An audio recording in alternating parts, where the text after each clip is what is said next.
man. Wala ka kita kapunwil nga.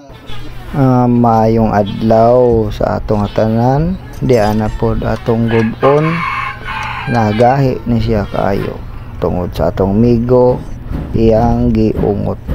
Karon ato aning buksan atong gubon ani kung unsa ang maayong buhaton. Palihog na lang ko og lingkod sa inyong lingkuran para kamo makakita kung saon paguba para tawhay ang inyong pananaw.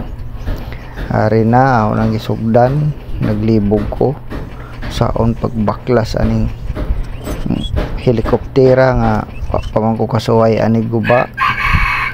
Kani bahala na ni basta kay mabuksan. Kini mo ni atong murag dudahan nga ning ungot anong dili na ni motuyok. Kalit lang daw kuno nega hunong ug di na mabunlot ang iyang bundot-bundot na starter og kini atong nakita wakay na gayud kanang mga parts ng iyang lining.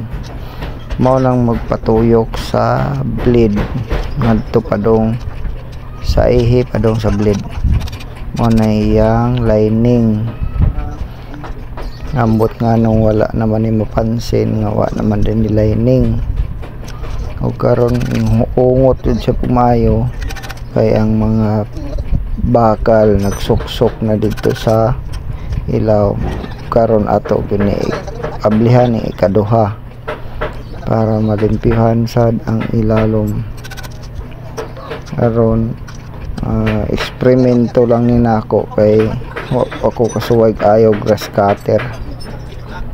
Bahala na ni basta kay guba naman daan di na tamadlok maguba ug maguba man gani ni order na lang tagbag-o. Sa mga magpaayo nako andam na lang mo dapat na signal o karon natuyok na, di ba? Tuyok na siya, mabira na ang iyang kuan. Karon gamit na pagkain ng atong order na kining pusil-pusil mo ni atong bagong duaan nga mao na natanggal na wa na bugo ba jud kayo dako jud kayong gamit natong pusil-pusil. Karon ato ani limpyuhan usa na to ibalik. Akong amigo nakakita dito sa grass cutter nga guba mo iyang gipakuhaan og lining.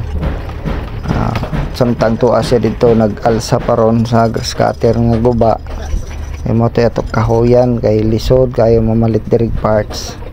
Karon nakuha na nato ang lining sa pikas nga grass cutter. Dili siya bag-o pero baga pa.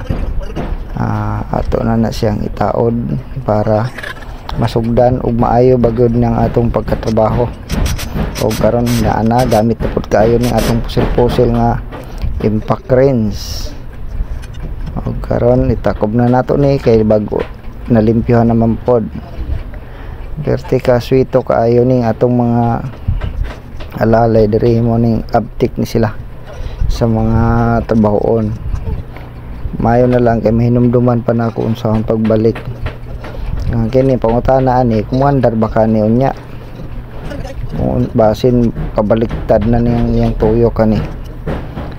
Karon bas fast forward na lang ta ani kay taas kaayo ning atong video. Kuman ana naligo pa ko nagkaon mo nang daghan tag attire sa atong t-shirt makita nanyo sa katapos ang video. Karon na mo na ning parts na pud na ato ilisan kay nabguba po na siya nga parts na kana siya kanang gi mo na yung daganan sa lining. Ito na siyang lisan kombinar na lang ni kay dili sila parehas og porma.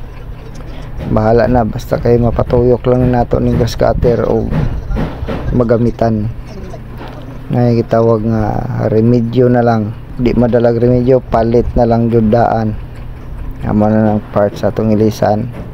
Kung nga to wala makita ang video nga pagkuha sa pikas nga grass cutter. Taon na nato karon testing na. Okay, andar jud kayo gamit kayong hatak na pusog. Okay, salamat.